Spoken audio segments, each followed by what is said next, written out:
Jovia 1, 2, 3, 5 ye muwala gwe njagala osaakingekaawo gwe tuzze okwogerako ng'ono yattiddwa mukwano gwe mu bitundu by'e Bukoto eyo. Jovia 1, 2, 3, 5 kitegeezebwa abadde muwala nga mukozi nnyo ng'akolera akafo bakayita Olive Bar and Restaurant mu bitundu by'e Naggulu eyo. Abamanyi Kampala Parents Way nti nno akafo ako kalinaanye kitundu kyawo. Ono nga yafuna mukwano gwe, mu kufuna mukwano gwe baatandika okuba nti bawangaala. Bwe yajja gy'ali n'amugamba talina waakusula, n'asaba ono Jovia amusuzeeko.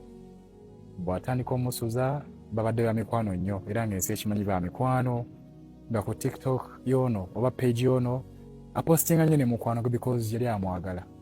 Kyobola nti yamukotoggera kuba nti naamusuza. Wabula olwokusatu lwa wiiki eno ennaku z'omwezi 19 mu August kitegeezebwa nti baafuna obutakkaanya n'okuyombagana wakati waabwe ku nsonga etaategeerekeka. Oba olyawo bwe baakaayana ne bawanyisiganya ebigambo ebingi, kitegeezebwa neighbor oba omuliraano yawulira ekiro nga baleekaana.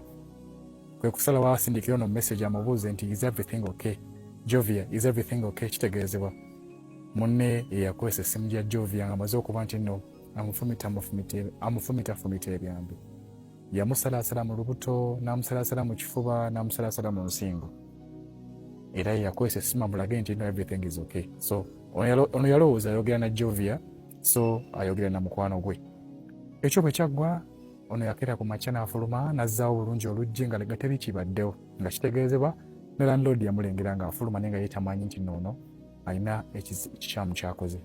Gy'akolera mu basupervisor ab'enjawulo ku mulimu gye yali akolera baagezako okuba kusimye nga teyitamu because they could not see her report for work. Bwe baakuba ennyo essimu nga teziyitamu kyabeeraliikiriza kwe kuyita sister we abeeko engeri gy'amutuukako. Sister bw'atuuka gy'asula because ye yali amanyiyo agenda osanga nga azingiddwa mu ssuuka enjeru ng'egubaasidde omusaayi nga kiraga nti sister we yafiiridde mu ngeri esinga okuba nti nno yennyamiza, engeri esinga okuba nti nno mbi nnyo nga teri ayamba. Era nga kitegeezebwa nti ensingo ye yasangiddwa n'atera okukuukako, kitegeeza yasaliddwa nnyo nga talina kiddako kyonna.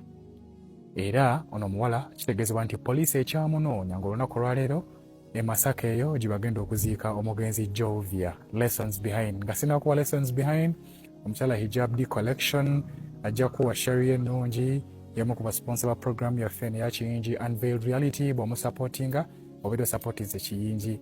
Alina office ya ku mitwalo 6, alina dresses zonna zonna ennungi ku bbeeyi ya layisi, then alina n'ez'ebbeeyi ennyo era ng'azigyeyo Cairo. Abaagala omutindo ogw'amaanyi ajja kuba azikuguza. Lessons behind. Ebiseera ebisinga osobola okuyamba mukwano gwo ng'okikola out of goodwill, okikola out of pure heart, okikola out of generosity gy'olina gy'ali, n'omwaniriza naye nga tomanyi kyoyaniriza. Oyaniriza the most evil creature nga tokimanyi. That is why nsigala mbagamba kirungi oyambire omuntu ewala because ojja kuleeta omuntu ng'omwesiimye, kugamba omwagadde, omusembeze, ne wallahi nga tomanyi kyali, ng'agenda kufuukira akabasa okaaba ebbanga lyonna paka lw'olifa. Jovia bw'atyo bwe yafudde, inna lillahi wa inna ilaihi raji'un. Ewa Allah gye tujja okudda ffenna, gye twava gye tujja okudda. Assalamu alaikum wa rahmatullahi wa barakatuh.